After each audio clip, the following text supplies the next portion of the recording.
This is Find Your Dream Job, the podcast that helps you get hired, have the career you want, and make a difference in life. I'm Mac Pritchard, your host and publisher of Mac's List. I'm joined by my co-hosts, Ben Forstag, Managing Director of Mac's List, and Jenna Forstrom, our Community Manager. This week, we're talking about negotiation, a vital skill, especially at work. Maybe you're considering a job offer, for example. Perhaps you're about to ask for a raise, or you're chasing a promotion. Whatever your request, it will require negotiating. Many people treat negotiations as a win-lose situation for the parties involved. If you get what you want, it's at somebody else's expense. It doesn't have to be this way. This week, I'm talking to Jeff Weiss, author of the Harvard Business Review Guide to Negotiating. Jeff will share with us his tips for how you can move from a game of concessions and compromises, and he'll talk about how you can use collaboration and creativity so that you get better results and good working relationships with others. Ben has a website you'll want to visit before you start any salary negotiation, and Jenna answers a listener question about when to bring up salary during a job interview. Our show is brought to you this week by our sponsor, the Weekend Resume Makeover online course, developed by national resume expert Jenny Foss. To learn more about how you can develop a professional quality resume in just 2 days, visit maxlist.org/jobjenny. Jenna, Ben, how have you two approached negotiations in the workplace? Well, with a lot of trepidation, I'd say. I don't mind negotiating with like vendors over prices and things like that. But when it comes to myself, I think I'm like a lot of people. I'm uncomfortable talking about salary and negotiating salary. What about you, Jenna? When I have negotiated for salary, I always just ask for 24 hours. And that's mainly because my folks who I really like running things by live in China. So it gives me a great time staller because I need a couple hours so that they can wake up so I can run by like my offer with them and get their feedback and then submit follow-up. Okay, so you both have, you've got an advisor that you check in, but Do you both have a process or a plan that you follow? I don't, sadly. I think part of it is, again, just kind of in general, talking about salary, even with like friends or colleagues, always, it's been a taboo subject for me. And I think that's just the organizations I've grown up in. Well, how about you, Jenna? I've used Ben's resource of the week. You have? Which one? The one he's going to talk about in a minute. Okay, well, let's move on to that. I will say I took a class on negotiation when I was in graduate school, and it laid out different processes. And I'm going to date myself now. That was 25 years ago. And when I was reading Jeff's book, I was impressed by how far the field has come. Well, let's turn to you, Ben, and this week's resource of the week, which I'm guessing Jenna may have used when she negotiated her salary with you. Yeah, Jenna was gaming me, evidently. I didn't even know it. Okay. So this week we're talking about negotiations, and Jeff is going to be sharing some of his tools and tricks. What I wanted to share with our listeners was another expert who has his own guide for how to negotiate salary, and his name is Ramit Sethi. He's a New York Times bestselling author of a book and a website that are both called I Will Teach You to Be Rich. It's a pretty good title. This is an online course, and it's based on this truism that I believe is true, right? Which is working harder isn't enough to get most of us a raise. We really need to go out and ask for it. You know, you can work real hard and they'll appreciate it, but that work might not translate into a raise unless you go out and really advocate for yourself and demand a raise. This online course is a set of curated videos that take you step by step through the different types of salary negotiation. And Ramit covers things like how to negotiate your salary even if you're inexperienced, nervous, or in a stagnant industry. How to prepare your boss for giving you a raise. He really emphasizes something called the briefcase technique, which is particularly helpful if you're a freelancer or a consultant, and the subtle psychological triggers that can multiply your chances for success when you're asking for a raise. Really good interactive stuff here. And what I liked most about this course is the last module, which shows a series of salary negotiations in action. So you can actually see real people using these techniques. And Ramit actually has actual scripts that you can use verbatim when you're talking to your own boss or to a prospective boss. And again, evidently, Jenna gamed me on this. And Jenna, how much of his script did you use when you were talking to me when we were talking about salary? Just a few points. Like, he gives scripts, so like what you mentioned. So I just pulled some of the key phrases and then applied them to this role. And I've also used it at another agency when I was working at another company. Okay, so without getting into specifics, did it work? Yes. Okay, so there's the strongest testimonial you can have for this course. Again, it's called The Ultimate Guide to Asking for a Raise and Negotiating Salary. It's on iwillteachyoutoberich.com, and I will share the URL in the show notes. Good. Well, I encourage people to check that out. Salary negotiation or any negotiation in the workplace or elsewhere is something you don't want to wing. You want to be prepared. Yeah, and I think a lot of people, when they get that job offer, they're so relieved to get an offer that they forget the next piece, which is you have some room to negotiate there. People would never think to get up and give a speech or make an important presentation or some other important event without some planning and preparation. And salary negotiation or any workplace negotiation is the same. Well, thanks, Ben. If you've got a suggestion for Ben, you can write him. His email address is pretty simple. It's just ben@maxlist.org. And he would love to hear from you, and we'd love to share your idea on the show.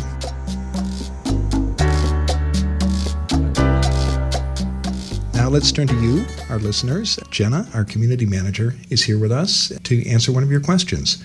Jenna, what do you have for us this week? This week's question comes from Ben, who's asking, when should I bring up salary requirements while interviewing? You should bring up salary as soon as possible. That way the hiring manager and you can be on the same page and no one's wasting each other's time. Hopefully, if when the job is posted or when you become aware of it, it's already included a salary range, and so you know if it's worth investing time and energy into applying. But if you get further up in the interview process and you're talking to someone or maybe talking to the HR team, bringing it up, but doing some research, using a program like Glassdoor.com helps you figure out what the salary requirements are around your geographical location. So obviously a program manager in San Francisco is probably going to make a different salary range than one in Topeka, Kansas versus New York City. And just bouncing it off the HR director and asking them if that's within their current scope for the job position. Mac, Ben, any other things you'd like to add? Well, this brings up a related question I have. So, one of the most common complaints we get from job seekers is they say, well, so many employers don't list a salary in the job description or even a salary range. Why do you think that is, Mac? Well, when you talk to employers, what many of them will say is they want to see what kind of response they'll get and what they're using it as a kind of negotiating ploy. I think in the long run, they're better served by laying out the salary range they have in mind, because most employers have a budget and they have to work within that budget. And if that's all they have to spend, whatever that range may be, they're better served, I think, by putting that out front. Sure, and I think the frustration on the job seeker side is everyone's got their number in their head, that minimum number that they're willing to work for. And when there's no salary listed there, you're not sure if this is a waste of my time and the employer's time applying for a job that ultimately you wouldn't take even if they offered it to you. Yeah, I agree. But I like Jenna's advice here, which is it's okay to ask. And if you do decide to apply for a job and you get an interview or call scheduling an interview, it's perfectly appropriate to say, well, do you have a salary range in mind for this position? What have you budgeted for this job? And you may not get a straight answer and still decide to pursue the position, but you've signaled that it's an important fact for you, and you won't be the only one asking the question, and it's a very professional question to ask. Yeah, I think most employers know that people are taking jobs expecting a salary at the end of the week. Well, thank you, Jenna. These segments are sponsored by the Weekend Resume Makeover course from a renowned resume coach, Jenny Foss. When you find that perfect job, you need to craft a killer application, one that gets you noticed and lands you an interview. And you need to do it quickly before someone else snags your dream job. Now, you could pay for a custom resume, or you can save time and money by learning the tips and tricks for resume writing yourself. Job Jenny's Weekend Resume Makeover course teaches you how to think like a hiring manager. Then it takes you step by step through a proven process to make your resume stand out and get the attention your application deserves. Weekend Resume Makeover captures everything Jenny Foss does best, making things simple, getting results, and having a bit of fun along the way. To see the Weekend Resume Makeover course for yourself, visit maxlist.org/jobjenny.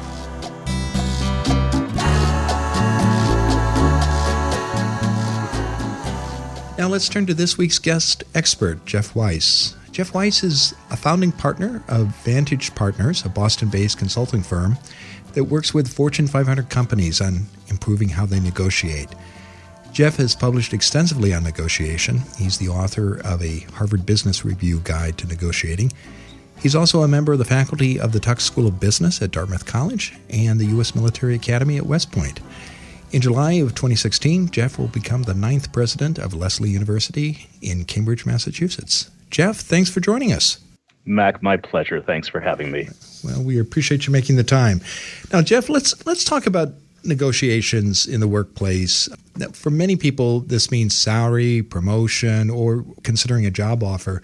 How do people typically approach a negotiation in general? How does that process work, and why do you think people should do it differently? Yeah, there are three sort of core mistakes we see again and again, not as if I've never made these mistakes either. The first, Mac, is to sort of wing negotiation, right? To think it's an art and that if I'm just smart enough and glib enough, I'll do well. And the reality is the first piece of advice I always give clients, whether we're negotiating a $500 million acquisition or a supply negotiation, or I'm negotiating for a job, for a promotion, for a title enhancement, for other perks, other benefits, other opportunities, is to get systematically prepared and not to just systematically prepare what you want, but really systematically prepare why you want it, right? I want X amount of money. I want more vacation. I want a new title. I want a new opportunity. But what are the whys? Because the whys give you more creativity in negotiation, and to think as well about the whys on their side. So really what we call interests. What are your interests? What are their interests? What are some creative possibilities, or what we call options, for how we might structure this? And what are some good standards that I might use? And really do that investigation before I go into the negotiation, and instead of doing what many folks do, which is they prepare in direct proportion to how long it takes to get from their office to their boss's office or their colleague's office. The second piece, Mac, is to think differently about negotiation. Often we think about negotiation as a haggle. I'm going to come in and I'm going to ask for X% raise. They're going to offer me Y% raise, and we're going to compromise over a series of interactions back and forth. And that just suboptimizes the opportunity to really get the kind of things you want, to get creative, to be able to meet some of those needs I was just talking about. And so as opposed to playing that game, to really play more of a game around discussing what you've prepared. Really, what are those underlying needs? What do you really care about? What do they care about, as opposed to what the answer is? And then creatively thinking together. Well, is this a salary increase now? Is it over time? Can you actually help pay off a loan and give me a little less of a salary increase? Because what I really care about is short-term debt. Maybe what I really care about is new opportunities and learning new things. And there are lots of companies that may not be able to, because of precedent reasons, give you more money, but could certainly give you other opportunities. And how do I bring good standards in and talk about how other people with my skills, what they're getting paid, how they're getting promoted? And then finally, Mac, just to kind of wrap it up on at least an initial set of thoughts, that people get reactive in negotiation, right? Someone says, well, this is the most I can do. Or if you don't like it, well, you can look somewhere else. Or we've never done that before. Or, I'm your mentor, and gee, if you just respected the relationship, you drop it now. All sort of what aren't always meant to be dirty tricks, but kind of feel that way. And as opposed to reacting in kind, to really just take a step back and think about what the person's saying and ask good questions. If someone says, we've never done it that way before, I might say, is that true? Has no one ever gotten a raise in this instance? Why has no one ever gotten a raise in this instance? If anyone's been an exception, what's the exception been? What's the reason for that?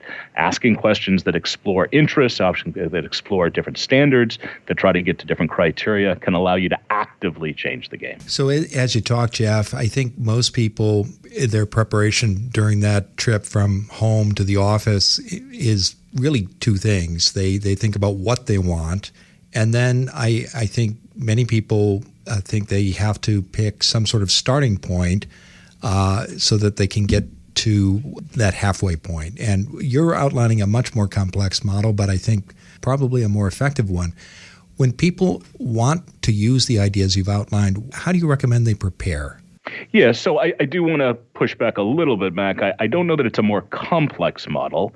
It certainly takes a little bit more time and it takes more discipline, but I think it gets people to a better place. And I'm happy to share an illustration, but before an illustration, in terms of preparation, as I was talking a little bit about before, I would sit down and think very, very clearly, as opposed to the two things that you said, which is what do I want and where am I going to start? Those are actually not the questions I would ask. And if you have a what do I want in your head, I'd ask myself why? What's driving it?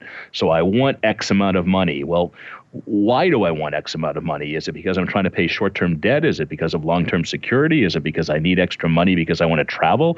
Is it because I need extra money because I want to advance my career by getting a master's certificate somewhere? Is it because I'm trying to deal with moving expenses? Is it because, if I can get at the various whys, then I've got more creativity in the negotiation about how I might actually structure what we come up with. If I can think about their whys, are they potentially saying no to something or proposing something else? For what reason? Is it precedent? Is it short-term cash flow issues? Is it they're trying to leave an opportunity for me to be able to be incented to do better and better work? If I can think about each of those different things, Mac, then I can get to my second question, which are, what are some different possible things I might bring to the negotiation? Not, I want 10% increase or another week of vacation. But let me talk a little bit about what I'm trying to achieve. Let me explore a little about what they're trying to achieve, put our heads together and say, are there a few different ways? Could we brainstorm some different possibilities? And if I've done that in preparation first and I can seed the conversation, I can imagine taking X amount of an increase, but also getting some loan forgiveness. Or I could imagine maybe taking Y amount of an increase and try to get some of my education paid for. I can imagine Z amount of increase, which might be more with some sort of other structure for how to incent me. If I can begin to think about both my interests, their interests, what are some different options? And most significantly, can I bring some standards, some objective standards to the table rather than arbitrary numbers? What are other people with my skills getting paid? What are other people in this region getting paid? What are other people in this industry at my level getting paid?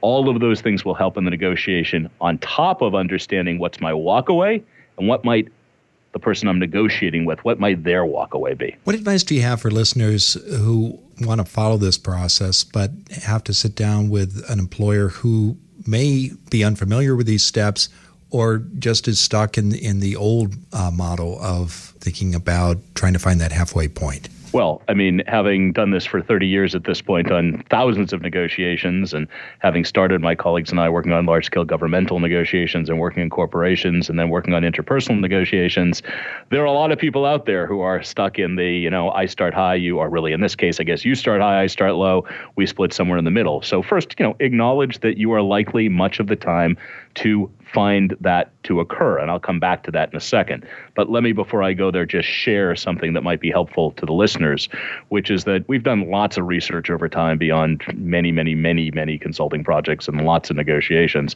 And we found that actually over half the people wait for the other party to go first. So you've got a chance to lead the way, to say, hey, I want to talk about this in a different way, as opposed to me throwing out a number or making a request or you asking me what I want. Let's instead talk about what we're each trying to achieve. Let's see if we can put our heads together and think about this in some different ways. Let's look at external standards. So that's the first piece.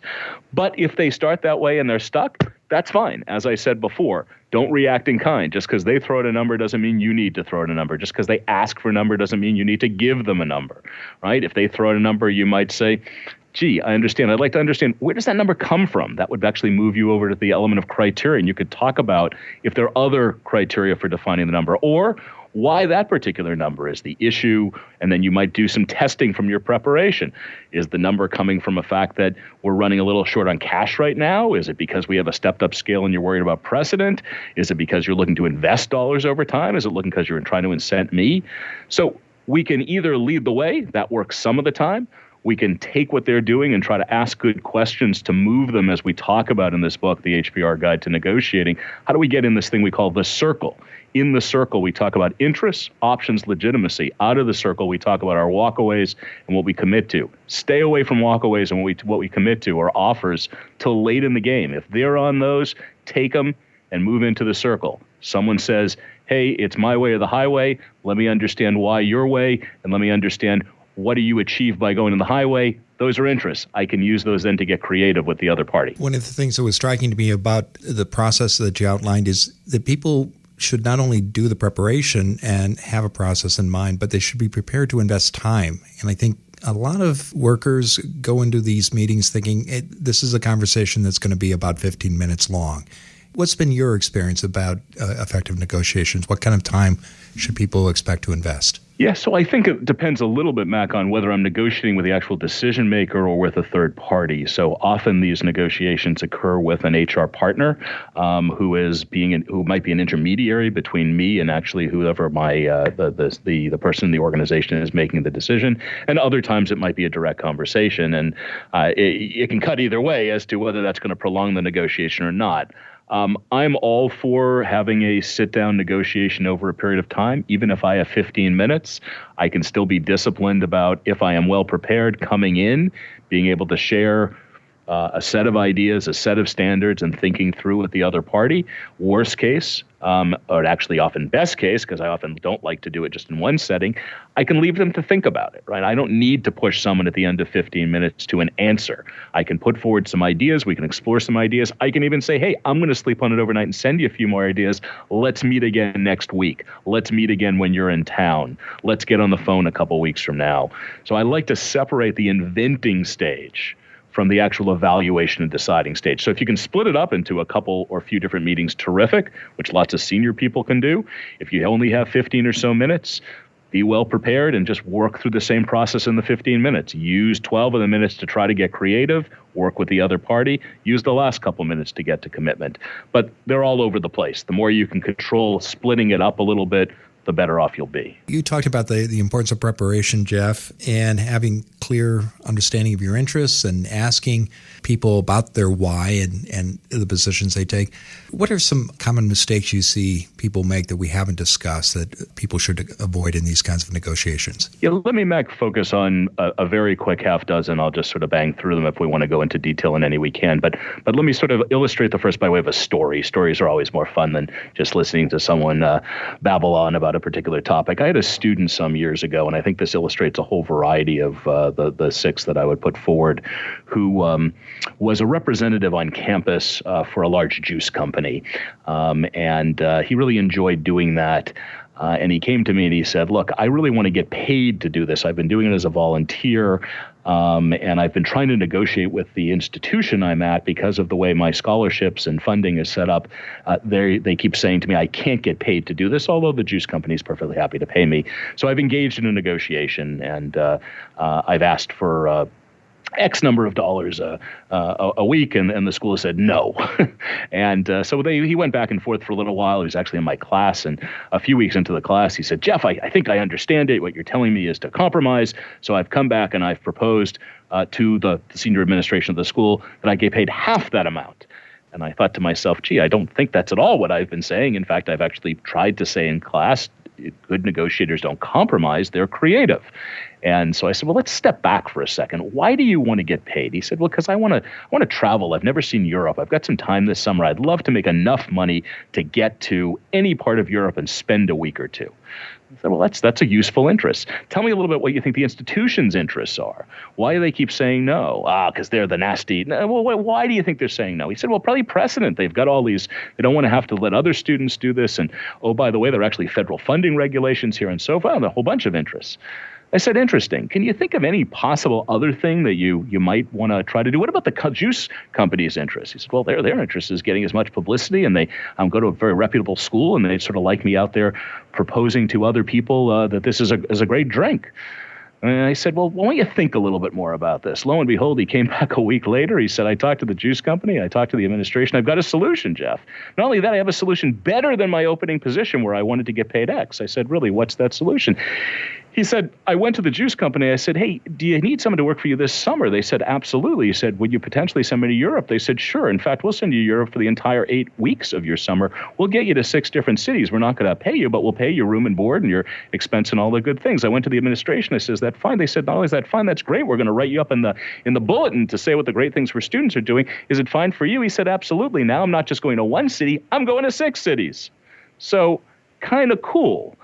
Why do I think that's cool? Because it gets at the mistakes and sort of the rectifying of the mistakes. Don't start with an anchor. Start with the reasons why, both as you prepare and in the negotiation. You're apt to, from the reasons why, if you look at the story, get to a more creative solution. Be open to persuasion, second piece. Lots of us think, if I'm not open to persuasion, if I take a strong stance, I'll persuade them. Well, listeners, think for a second about the last person with whom you negotiated who was completely unopen to persuasion. Now consider how likely they were to persuade you. Probably not very likely. There's actually power in being open to persuasion, listening to the other side. You don't have to agree, but listening and bringing good standards to the table. There's power in being able to understand what your walkaway is. And the other side's, too many folks make the mistake of, I don't want to think about that. I never would want to walk away. And they must not really have a good walkaway. Well, of course they have a walkaway, good or bad. I want to assess it. And I want to know mine. I want to improve mine.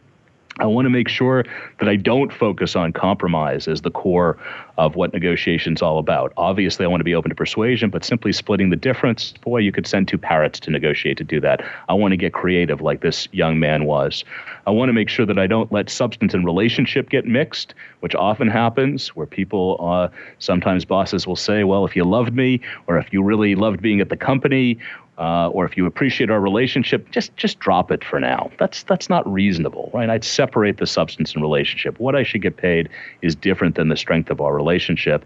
And finally, and again in this story, is moving too quickly, right? He wanted a quick close, right? I'll go from I want X to half X to quarter X to 1/8 X. First of all, he was never going to get anything above zero because of the interest in the university. Secondly, with a little bit of creativity, a little bit more work, a little bit of preparation, et cetera, he got to a pretty good solution. So beware of the anchor, move to needs, aims, fears, concerns, be open to persuasion, bring good standards to the table, understand your walkaway and their walkaway, make sure you negotiate on two tracks, be respectful of the relationship while working strong on creative solutions, and make sure you slow the negotiation down, whether you have 15 minutes or 3 weeks, to be able to have that opportunity to get creative with the other party. Well, that's a great story and a great summary, Jeff. Anything else you'd like to add as we bring the interview to a close? Simply would say there's little more powerful in negotiation than good preparation. Much of the book focuses on preparation. Much of our practice over 30 years is focused on systematic preparation. That's one thing. Second thing is having a good terrain map, knowing where I am in the negotiation, where I want to go. We explore various aspects of that in the book. And what we don't, Mac, which I would leave with, explain in the book, which goes more than just a salary negotiations and promotion, which are critical, is also the concept that we've spent much of our careers on, which is how do you build organizational capability? So folks who are listening and also saying, what are the lessons for negotiating with suppliers, customers, partners? Well, all the same kind of lessons, but there's also a whole dimension of how to think about this, of how do I equip those out negotiating with various peoples with the right data, the right strategies, the right plays, the right changing the game elements, the right tools, et cetera. So lots of fun stuff in the arena of negotiation, and I think with some good preparation, a good terrain map, and that ability to actively change the game, one can really do pretty well for themselves and for the other party at the same time. Good. Well, thank you, Jeff. And how can people learn more about you and about your book? Sure. The book is actually Harvard Business Review's book. So if you go to the Harvard Business Review site, you can learn more about it. I think it's also available on most major distributors. In terms of me, you can find me at www.vantagepartners with a V, vantagepartners.com. Lots about the firm, lots about me. And the work that we do and we've done over the last 3 decades. Well, we'll be sure to include links to both the book and the website in the show notes. Well, thanks again, Jeff, and thank you for being on the show. Mac, truly my pleasure. Thank you back. Well, we're back in the studio with Ben and Jenna. What were the most important points you heard Jeff make? Well, I think the key to it was the getting at the why for what you're looking for. He talked about anchors versus why. The anchors would be like the hard number. I need to make X amount. And I really like the point about, what's driving that demand? What do you need that money for, that time off for? Because that opens up the possibilities for creative solutions. Whereas when you're stuck on just a number, there's only one solution that works there. If it's just about the number, something's going to have to give, and someone is going to feel like a loser unless you, as Jeff said, broaden the circle and make it about other interests and understand what the other person's whys are. Yeah, and actually I have an interesting story I'd like to throw out there. So I have a friend who went to her boss and asked for a raise because she had really expensive childcare for her child. And it was costing her like a huge amount of money to have her child in childcare. And she went to the boss, and the boss said, I don't have any more money to give you, but what's really driving this? And when she told the boss, well, my kid is costing me $800 a week in childcare or whatever it was, the boss's solution was, well, what if you could work from home a couple days a week, right? And that took some of the burden of the childcare off the plate, and my friend got a win there, even though she didn't get what she was originally looking for, which was that number, that higher salary. Yeah, that's a great example. Jenna, what are your thoughts? I really liked his point about that there's power in being open to persuasion, because I feel like the career situations that I've been in, it's always like someone has power and someone's negotiating to get a little piece of that power. But I feel like I haven't experienced very many opportunities to witness someone being open to persuasion, because it seems like there could be, like the way he was talking about all the creativity and thought process and open opportunities, that you limit yourself by not being open to that conversation. And so just thinking about that more was really interesting. And then just how he, like the idea of creating space for negotiation. Like usually I feel like, especially these days and age where we have like internet and email and people are available 24/7, like the time frame gets crammed. But if you keep it open to like, hey, I'm not really committed to making a decision right now, let's talk tomorrow, or like creating that space and that thought process was really interesting. Yeah, I think having that process is just key, because if you think it's just going to be a short-term discussion and you're going to discuss just a number or one or two benefits, you're closing the door to so many opportunities. Yeah, exactly. Okay. Well, thank you both, and thank you, our listeners, for joining us. If you like what you hear on the show, you can help us by leaving a review and rating at iTunes. This helps others discover our show and helps us serve you all better. One of the reviews we received recently is from someone who uses the iTunes handle KTE Penny, who writes, "As a recent college graduate, I thought I knew what to do to find a job that fits me. Well, I was wrong. This engaging podcast enlightened and clarified exactly what steps I should take to be successful in the job hunt. Thank you." Well, thank you, KTE Penny, and thanks to the scores of other listeners who've left a review. Please take a moment to leave your own comments and ratings. Just go to www.maxlist.org/iTunes. Thanks for listening, and we'll be back next Wednesday with more tools and tips you can use to find your dream job.